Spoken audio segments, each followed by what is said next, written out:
So I have been to a shooting at NHK, and I'm now walking to the Shibuya station.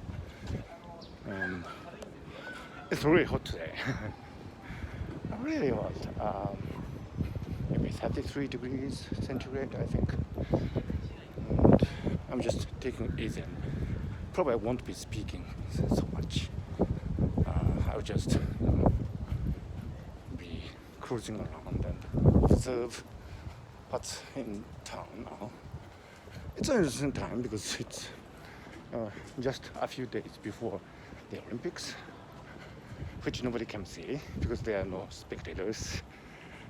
And it was interesting because at the NHK, the security was much tighter than usual, presumably because of the Olympics broadcast, and presumably there are many people involved in that.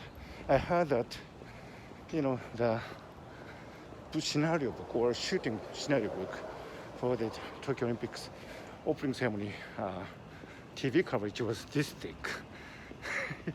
It's amazing. I mean, all these details about the show written beforehand, obviously, and the camera people, they have to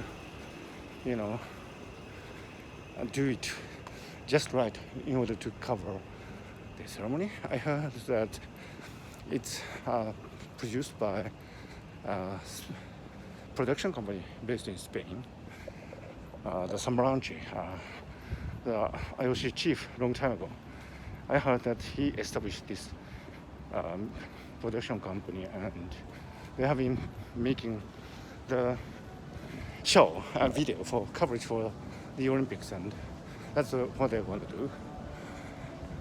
But the town itself, now I'm walking to the back streets of Shibuya. This is a really familiar part of the town because I've been going to NHK and other places all these years. If you look at these back streets, you don't actually see any signs of the Olympics. As I have said many times before, it's a really subdued reception, if you like, for Olympics.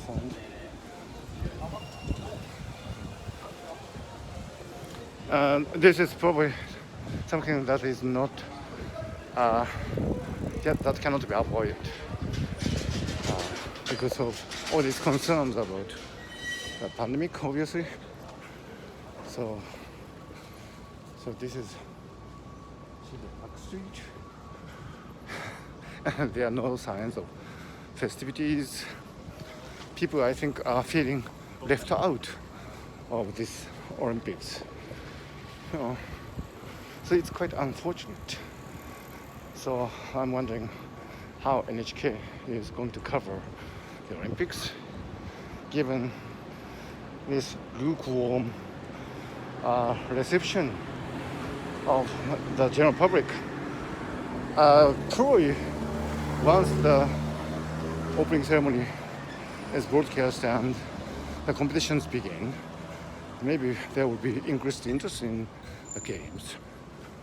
But I've never dreamt that Tokyo Olympics would be like this. I expected this to be a much more, upbeat festivity. There's this, I think, new hotel, Trunk. And this is a Tokyo Bunkamura. But I heard recently that this whole area will be reconstructed and redeveloped, which is kind of sad because I have been enjoying this area for so many years. The Tokyo department store, I think, is going to be reconstructed, this whole area. Actually, almost constant reconstruction is the hallmark of the Shibuya area. Everything is, done and undone. So everything is in constant motion. This is really restless part of Tokyo. So, and the pace of change is really rapid in this area.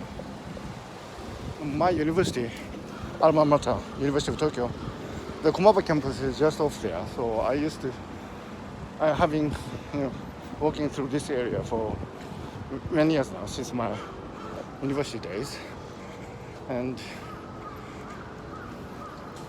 yeah, things are changing, and there are a few things that I would recognize as familiar, as something continuous from my university college days. And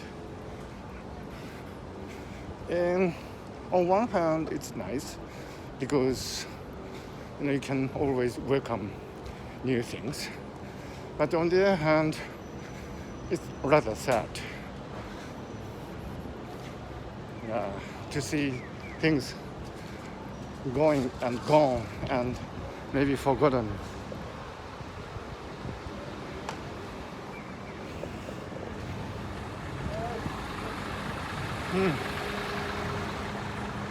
So you see, soon I'll be going to the famous Shibuya crossing, world famous Shibuya crossing. Yeah, it's in many films and dramas, and it's one of the most recognizable cultural landmarks in Tokyo.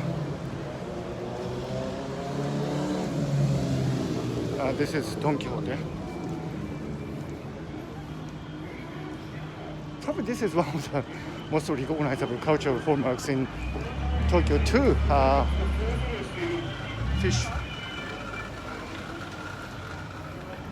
I've always wondered why they use the fish tanks as an attraction to the customers.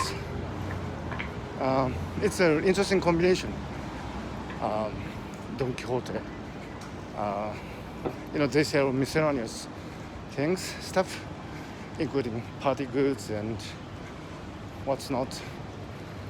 Oh, it's so hot today.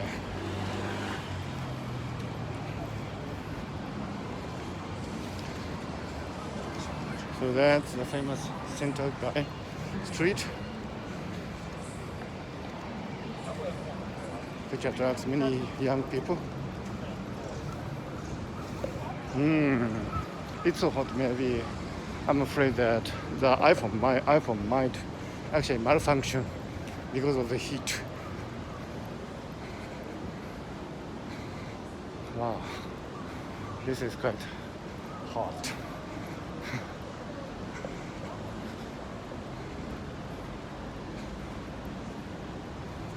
So to be precise, the street layout of Shibuya is the same for the last, several decades. So at least, so I do recognize these streets, but the stores and restaurants, they are quite different.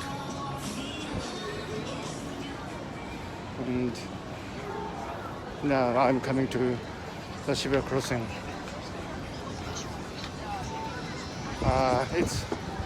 The traffic light is green now, so probably I have to wait for a while. Once the crossings are over, I have to wait. Okay.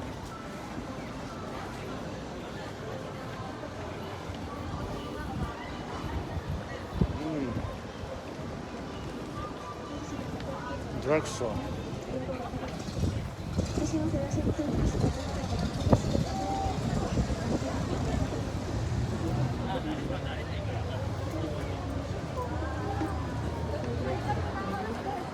Actually, this fruit parlor has been here for many, many years.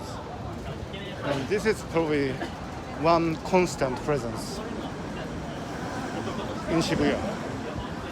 This has been the same. And this bookshop, Taisei Shoten, this has been the same. I have bought many, many books there. A bookworm like me. And this is a Center Guy Street. for some reason they have renamed it as basketball street, but it never caught on. It's still a center guy for many people.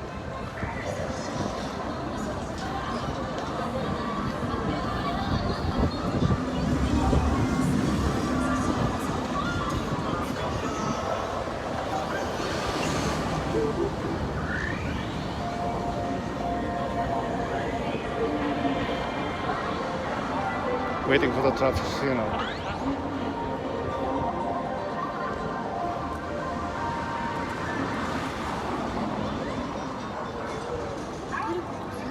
Now I'm crossing the famous Shibuya crossing.